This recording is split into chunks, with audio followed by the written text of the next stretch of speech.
Some new faces in the defensive secondary. Lost both of your safeties to free agency. How's that defensive secondary looked?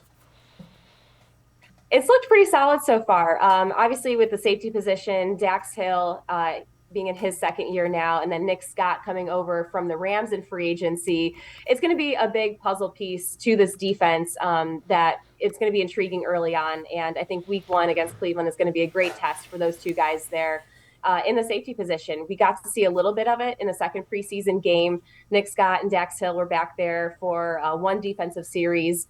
And I talked to both of those guys throughout camp, and they've already grown to be really comfortable with one another. They're still learning how each other plays and learning how to best communicate with one another. But in terms of just their ability on the field, they've been getting more comfortable week after week. So that could be an area where it might take a little bit of time to really see what those two players are able to do together back there at safety. But when you look at corner, I think that's also going to be one of the Bengals' strengths this season.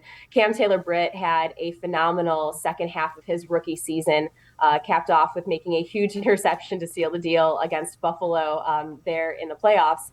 And so he's only continued to get better. I think he's had a really solid camp and has looked really good.